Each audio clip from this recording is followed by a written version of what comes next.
What's going on, the gorgeous people of the gorgeous galaxy? It's Gorgina Gorge, and we back with another video. Gang, gang, gangy, gang, gang, gangy, gang, gang, gangy, gang, gang, gang. Make sure you're all a part of the Gorge gang, because if you ain't gang, you're lame.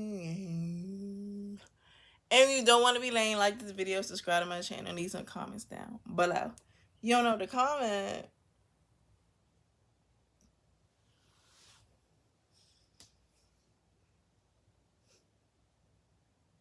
Tell me gorgeous, because duh.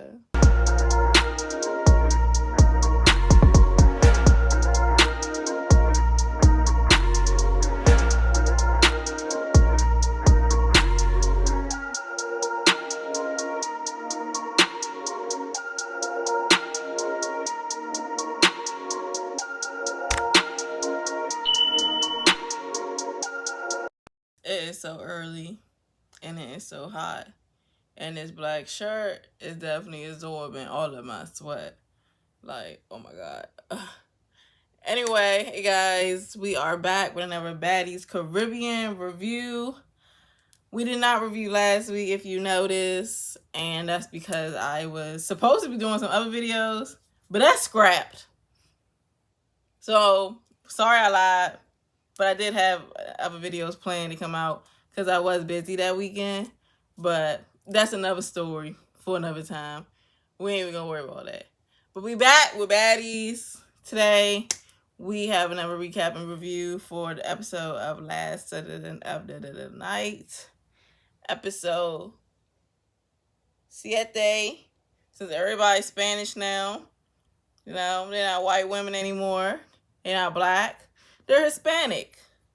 We speaking Spanish and stuff now, okay? Episode 7 is entitled Welcome to Puerto Rico. The girls have left Barbados. And now they are moving on to the next country.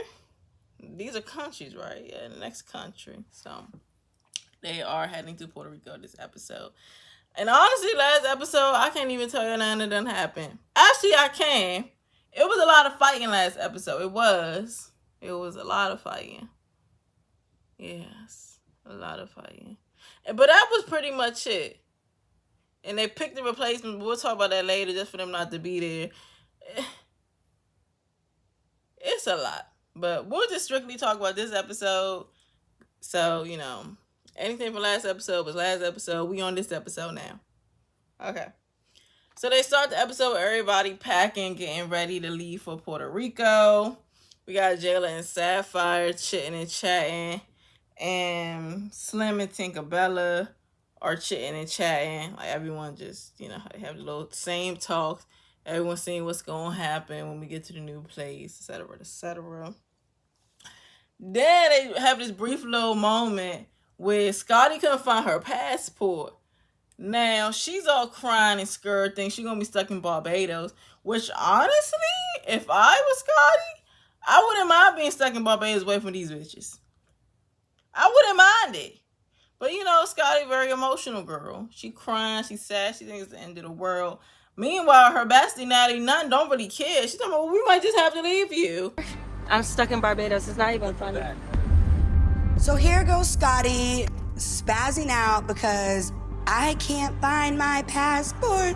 Oh my God, my passport is missing. Well, bitch, you just gonna be stuck in Barbados because, ain't nobody waiting for you.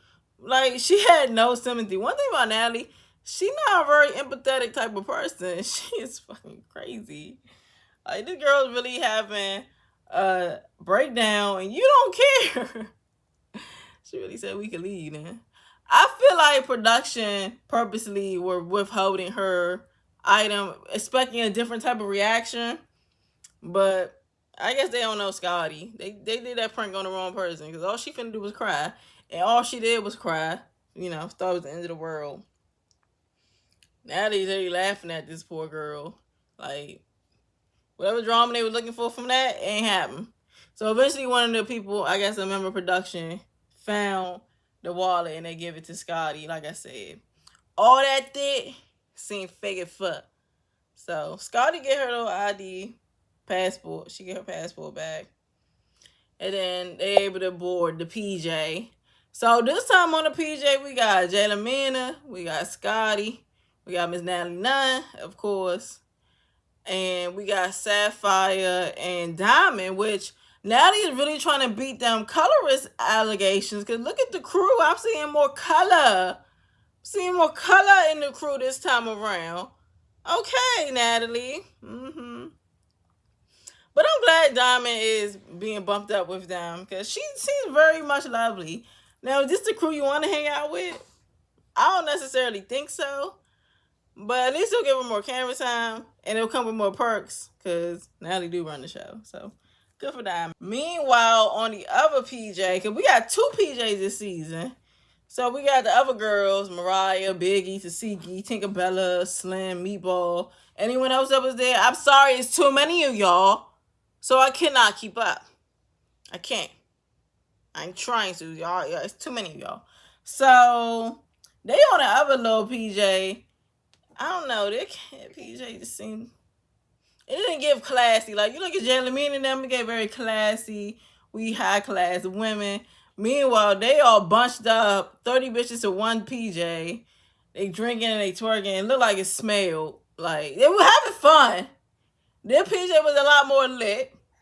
But it was like a ranky looking type of lit. It just looked like too much was going on. You got Meatball keep walking around with these basic ass sets on, her stomach hanging out, looking like she smelled like tin cans to bounce that ass. Like, it just was too much going on. Slim and her botched ass BBL keep trying to shake that thing like it looks good. It was too much going on in that PJ. So we get back over to Classy Bitches PJ, and they all just talking about everything. Natalie mentioned something about there's too many baddies, so the replacement is going to be on like standby. You just realized now that it's too many baddies? I don't know what they was thinking and what's going on with this season, but it's definitely all over the place. Like, when it comes to the cast, it's too much going on. This was a terrible idea. They never should do this again. I'm like that y'all trying to give exposure to more girls or whatever may have you, but this is too much exposure. Too many people. They can't even fit in a house. That should tell you enough. That's crazy. Got these girls just waiting around, popping them in and out. It's weird. It's too much. Jayla is still crying about the Gretchen stuff, and she said the N-word, and now she gave me a scar. I gotta live with this for the rest of my life. Days that I have to get up and look at this is a problem for me. I might have to get a tattoo to cover it up. Like, I'm just so damaged. I'm so damaged. Like, is Aubrey back? We damaged? She damaged? How we gonna fix it? So she's crying about that. They all come for her, whatever. Mind you, no one told Jayla Mina to fight Gretchen.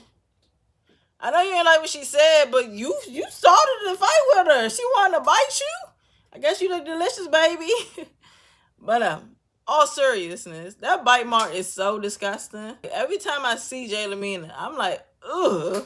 I know they gotta be annoying. Like, the thing about a bite mark is that shit permanent. Permanent scar on my body. That's nasty.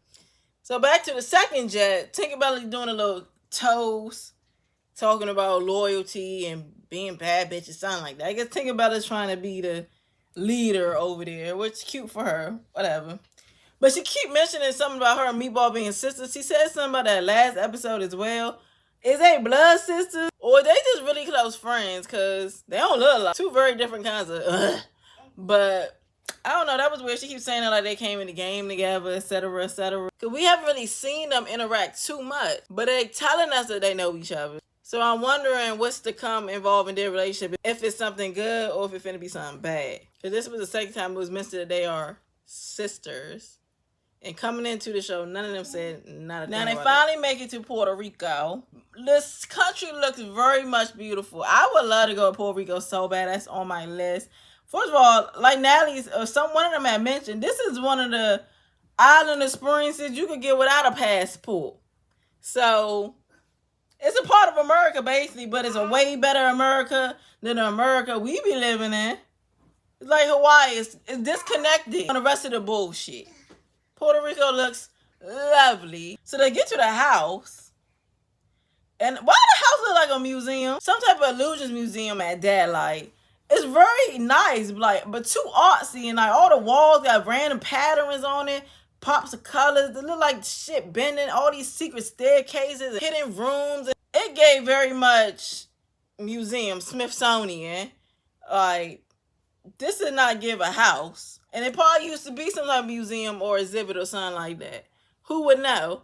Like, decor was nice, but to actually live there, it looked very much confusing. You wake up, get a headache. You got stripes, polka dots on the next wall. It was a lot going on in this house. I wouldn't like to have stayed here. But if I was in Puerto Rico, I would slept on the floor. I don't even care. Like I said, the country looks gorgeous. So I found it very interesting that, you know, Sapphire is so close with Natalie and them. Like, she upgraded from being Suki Honda's lapdog to Natalie Nunn's lapdog. And at what point, baby, you're just going to be your own person? I don't know. I feel like some people in this world are just meant to leech on other people and be followers. Like, they just don't have that leader in them. That's really giving Sapphire, which I personally don't like for her. Sapphire also this time around seemed a little bit more quiet and just different from when we first were introduced to her. Over time, we've seen her get to where she is now. So, I mean, really might just be who she is. I'd be damned if I ever be a follower. That's just not in me. So I don't like it from other women. But she want that check. So she doing whatever she can do to stay around. Because Zeus is so important to Sapphire. She really sold out her own best friend to be on the Zeus network. Interesting. You got Big Biggie the Dominican. She happy to be in Puerto Rico around her fellow Hispanics. Biggie got a little sweet. She feeling like Nelly finally respecting her, giving her the room that she deserves. Biggie is loving it there. Shout out to Biggie. My room's suites. Okay, we walked into a suite. Puerto Rico, this is how we doing it out here. Big Latina energy. But yeah, you know, everyone's just picking the rooms out. Nothing very much exciting. I like Mariah's little confessional look she had on with her little Puerto Rican flag dress. Like, all of a sudden, Mariah Lynn is the poster girl for Puerto Rican. I just learned she was Puerto Rican this season. She might have mentioned it before. I'm really not sure, y'all. But I would just believe this woman was a white woman because she loved the blonde hair and the blue contacts. But now we have Mariah Lynn in the dress. She was speaking Hispanic. She was telling all the other girls about her country. She true to this, not new to this. And I'm like, oh, okay, Mariah, you really Hispanic. All of a sudden. La isla mía. Puerto Rico. Tengo nerviosa con la casa meeting de Natalie. And all this time, Mariah Lynn been saying the N-word. Ain't no one give her the Gretchen treatment. But I know that she ain't been saying it at all this season. I don't think she said it. But when she has, because Jayla wasn't in the room, so no one cared. But Mariah Lynn is a proud Hispanic this time around. I love that for her. Be yourself. Find your culture. So while they're in the house, Natalie, Slim, Sapphire, and Diamond, they have themselves a little sit down. Slim wants to address Diamond because last episode, Diamond was standing on bitterness. She approached Slim and Dia talking about, y'all some followers. And I don't like that. Because y'all don't know Tinkerbell enough to act like y'all want to be all up her ass. We all met each other at the same time. So for y'all to try to, like, be against me was weird. Because we were all cool, according to Diamond. So she approached him about it, had a little fight or whatever may have you. Slim wasn't lying. It wasn't much of a fight. But she made it seem like she walked away clean. And the production cleared that up right quick. I felt very completed because I left out of there without a scratch.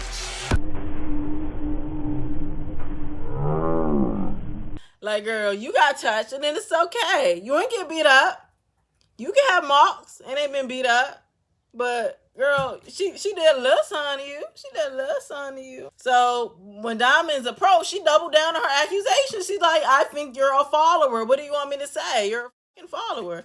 And she is. Like, Slim claiming all this loyalty and all that, but you just met this girl. It's okay if you like Tinkerbella, and you might like her more than Diamond. But you don't owe her anything. You just met both of them. So it do give a little press. It give follower. It's too much. Like, y'all all just met each other. Speaking of Dia, I didn't really realize she wasn't there because she's so irrelevant to me. And she can stay gone. She keep getting her ass twisted and turned every left way. We don't really need her here. She don't bring much to this show at all. But I guess something happened with her passport and stuff too, so she had to take a different route and all that. I forgot she was even here. They ain't bring her name up. She was just so irrelevant. She should have been a replacement and get picked. Like Winn-Dixie and Heaven, them hoes did not make the cut, and they shouldn't have. Winn-Dixie place was boring as fuck, and Heaven was annoying as fuck. So I'm glad Natalie at least picked the right replacement. But we still ain't even able to see them. Like, I was liking Nunu. J.O. was cool. Big Kiva was doing a little son last episode. But lo and behold, we ain't gonna see these bitches. And Aubrey gone too. I was loving Aubrey, little white ass. That was the purest a white girl you could ever find. She would be worth a lot on the streets. That was pure white girl. I lived for Aubrey. She was very much confused and living in the moment. But she said she got better things to get to. And I don't blame her, because who want to stay around these bitches for the rest of the season? But speaking of cast members, so Asian Doll is supposed to be coming. Now, I like Asian Doll when she keep her mouth closed. Or rather, she keep her fingers off her keyboard on her phone. The one thing about that girl, Asian Doll, she not very bright. She not very smart. She very much low. Like, and me personally, that's my biggest like turn off about any woman in this world. Men too, but men, who really care about them? But I just feel like as a woman, you gotta have some type of brain to you. And that girl just be saying something that make me question, is you smart? And even sometimes you read her tweets and stuff, she can't spell, grammar wrong. Like, woo, baby need to go back to school first. You trying to write raps and you can't even write. But Asian Doll is cool. She's just ignorant as fuck. She's very just dumb. But maybe this would be good exposure for her, because she don't have to keep cosplaying King Von for the rest of her life. Can I lie? Slim said that she a rapper, so she excited to be around Asian Doll and get inspired, etc., etc. And if her music is anything like her BBL, I would not like to hear it. Here we go with Diamond. This threw me off. You know, I like Diamond, but this was real stupid. She wanted to address Asian Doll because she unfollowed her on Instagram. Baby, how old are we? So now, I'm just trying to get to the bottom of this. I'm like, well, why the f did Asian Doll unfollow me? Really? Whole time the girl probably even unfollow you intentionally. She got people working for her that be running her social media. It's like, it's not that deep. Social media has really ruined the idea of social in the real world. Because why are we about to have a discussion about an app? Like, seriously? When she said she had a problem with it, I was expecting something important. She said the girl unfollowed her. I was done. Like, Diamond, please grow up. One thing about Diamond, I don't know if she her only child, she her only daughter, she her youngest child. I don't know what is up with Diamond, but she has this complex about her where she feel very much entitled, and she kind of whiny. Like, she give like a baby. Like, she expect a lot out of people, and if you don't give her what she expecting from you, it just seemed like she's so hurt by it. Like, oh, why you guys don't want to be my friend? We all mad at you. You guys are Tinkerbella friends, or very spoiled and like itching for acceptance. I don't know what that's about, but I don't be liking that, because girl, fuck these hoes. She be caring a little too much, and then it be about the smallest of things. And then last episode, she had the nerve to get on her knees and apologize to another grown ass woman. I'm sorry. I apologize. I should have never pulled your leg. I want to hang out with you, but I don't want no problem. I don't want it to be. I'm just not going to talk to you. Absolutely. Which is weird, because later this episode, she gave another apology to the same grown woman, as if you didn't already get on your hands and knees and do that last episode. I don't know. Diamond be a little weird with that.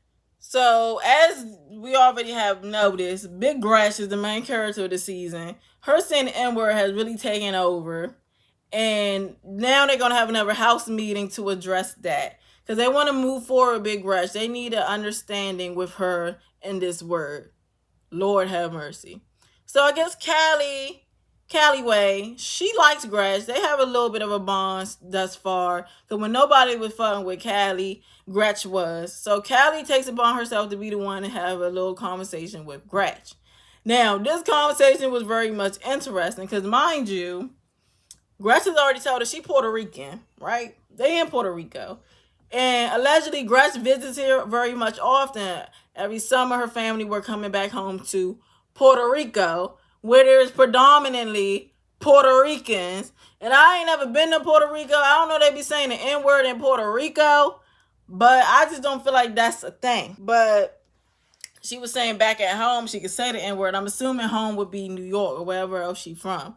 It's can't be Puerto Rico. But she mentioned like this is where she from, talking about where they is right now, which is Puerto Rico.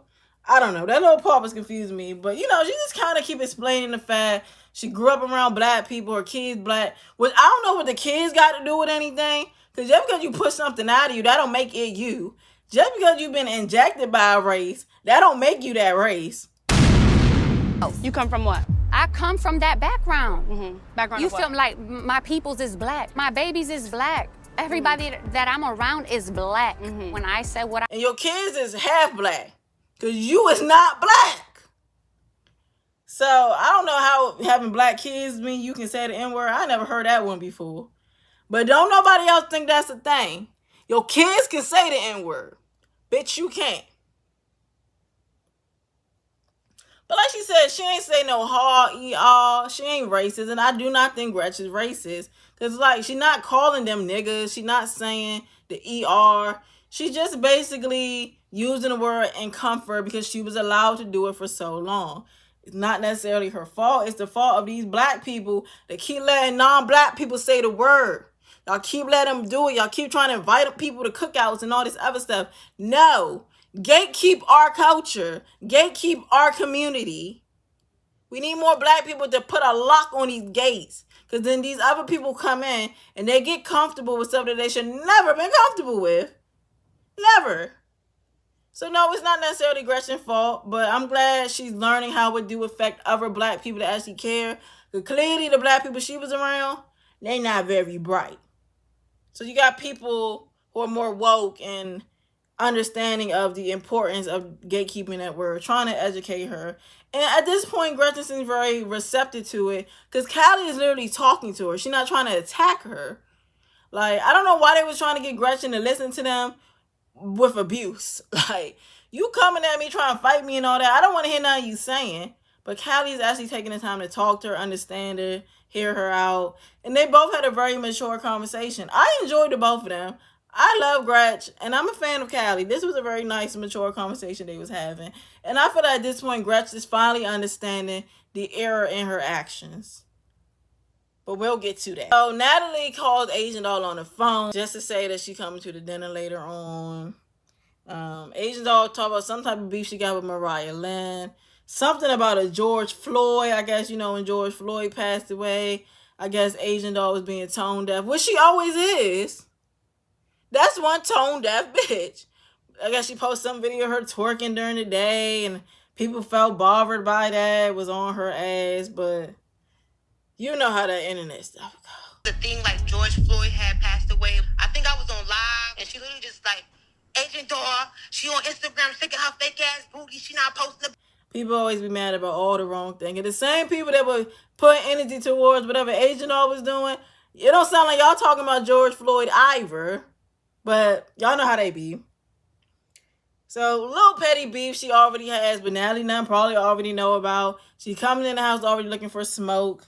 We'll see how this goes with Asian Doll. Now we have this house meeting, and we already know every time it's a house meeting, someone gonna end up getting touched. That's all they do. Most of these women cannot use their words. They only know how to use their fists. So, Diamond is talking to Tinkerbella. She apologizes for the audition this time. But the first time, I don't think she would apologize about the actual audition. I don't remember. All I saw was her on her knees, and I was already taken out of the fantasy, because what is you doing? On your knees? A bit much. But this time she was actually sitting. They were talking face to face. She apologized for audition, saying that wasn't fair. She didn't have the sneaker. She wanted to try to fight and be seen. And that was very respectful. Tinkerbella seemed to be receptive towards it. She wasn't on her little goofy, childish little acting she usually doing. She literally accepted an apology. And hopefully that book is closed. Because their little argument and beef was annoying and petty. And Tinkerbella is someone I don't like to see argue. She be doing too much and it's just very much cringe. So if we could keep Tinkerbella quiet and chill like she been this episode, I would like her a lot more. Because she is kind of funny. She just takes funny a little too far and it starts to get annoying. So we'll see how that goes now that her and Diamond ain't going back and forth every freaking second. Sapphire come in with this big ass pencil and a little ass notebook. And she talking about this the what's the problem, but she keeping track of everything that goes on. Because a lot of these girls in here be giving the Louie Lou. Like, they don't remember why someone had a problem with them, what had happened. They don't even remember what they said 2 days ago. So Sapphire says she gonna keep it all down. She the reporter this season, okay? It's funny, it's cute, but I doubt it's gonna really go anywhere. She not about to really write down everything in that motherfucking book. Come on now. Now y'all know y'all gotta stand on exactly what the said because it will be written. Girl. She just needed some screen time because she can't keep bringing up Sukihana no more. Now, when Callie comes in, she lets the girls know, I talked to Gretch. She seemed like she understood. Y'all just hear her out. Don't be trying to jump on this girl. Right? Don't just be trying to jump on this girl. Right? So here come our main character, Gretch. She here. Everyone, the girl that everyone don't like, she's ready. Y'all got a problem. What's up? Gretch is here. So Natalie let her know, we not trying to be on that bully-ish. She not a fan of that bully-ish. And she's not about to let it go down. So she wants Gretch to speak her piece. And Natalie bring up her bite mark that she got from Red way back on All-Star Baddies. I mean, Bad Girls Club. She's still mad about that. But a bite mark is permanent. I wouldn't want one of them things either. That's nasty. And it's just the fact when you think about it, another human being put their mouth on you and ate your... Like, that is crazy. That is insane, actually. That's disgusting. So I guess Natalie felt something when it came to the bite marks. And she was saying that's where Jayla Mina's anger is mostly coming from. And Jayla's basically like, I mean, we just put you out the house, but I don't want to do it like that. And, you know, we get Jayla, she apologizes to Biggie, saying she was being a mean girl. She admits to it. They have a little hug, and then Gretchen arrives. Sorry. Big Gretchen ain't come here. They were still just talking about her. They were just talking about her. So, Big Gretchen finally arrives. And as soon as she, like, trying to talk and explain everything to them, here come Meatball big ass fighting her again. Mind you, Meatball is like 40 Gretchens. Like, if you multiply Gretchen by 40, you would get one Meatball. And this girl decides to fling little Gretchen across the floor like it's not... Why?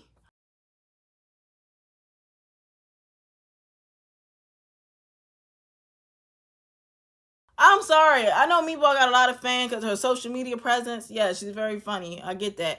But I don't like her on this show. She a bully. She ain't everything, got nothing to do with her. She always is angry and aggressive. She don't even try to put no clothes on. Like, why are you here? I'm not a fan of Meatball. I don't respect her doing that to that girl because why is Meatball so mad at Gretch? Where's all this really coming from? Like, I feel like you just taking advantage of someone that weigh 20 pounds, which is ironic because you was mad at Jayla Mina for bullying Biggie, and here you is just keep trying to get work on Gretchen for what? Like, I ain't like that. And Gretchen was coming in on no fuck shit. Like, she was really trying to talk to them, and there go Meatball just ruined the whole moment. So, next week, I guess we'll continue this fight. We'll see Gretchen and Jayla talk and have their little moment. We got Mariah versus Asian Doll, and poor Mariah, because it wasn't looking too well for her. Anna Mac comes back.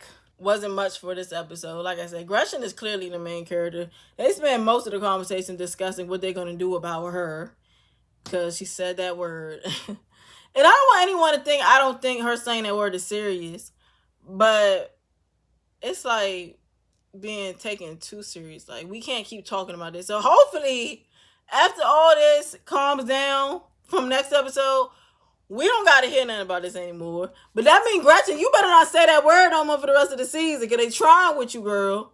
They trying with you. So we'll see how it goes. I think when Callie talked to her, she really was understanding. So hopefully this changed. But the word might still slip out. You know? It's a part of her vocabulary at this point, so we can't really keep doing way too much about it. She's learning. And the longer she try to learn and ain't being offensive, I don't really see the big issue, you know. She ain't racist. I don't think Gretchen is racist. But do anybody else just feel like this season has been all over the place? I really think they fumbled casting all these girls. Even if you notice, like, people like Bianca, Bonnie, Tasiki, they get like random little confessional where they say one line, but they really don't got nothing to do with anything that's going on. Like, it's been a lot. It's been weird. Like, we're not really seeing a lot of the girls. We're not really getting much from most of the girls. It's been focused on like the same 4 people. Even now, nothing not really playing much of a part. Scotty got probably like 2 lines this episode. She didn't lose her passport. We wouldn't have seen her at all. It's just, I don't know. It's weird. The storylines are all over the place. And this season, so far, it's choppity chippity chop right now. Like, it started off strong. It had promise, but it's a little all over the place right now. We'll see where it goes. I miss Rhodey. Rhodey is the entertainment. Maybe we need to hurry up and rush Rhodey big ass back in. Because these girls are boring. They're not giving. They're not really having a problem with each other. They all picking on the same people. It don't give right now. So we'll see what happens later on in the season. The last season was 30 episodes. This season might be 50 episodes. I don't know how much longer we got to go. But we will be back next week with another review. Make sure you subscribe to my channel. Like this video. Leave your comments down below on your thoughts and opinions. And I'll see you in the next video. Above all else, stay gorgeous.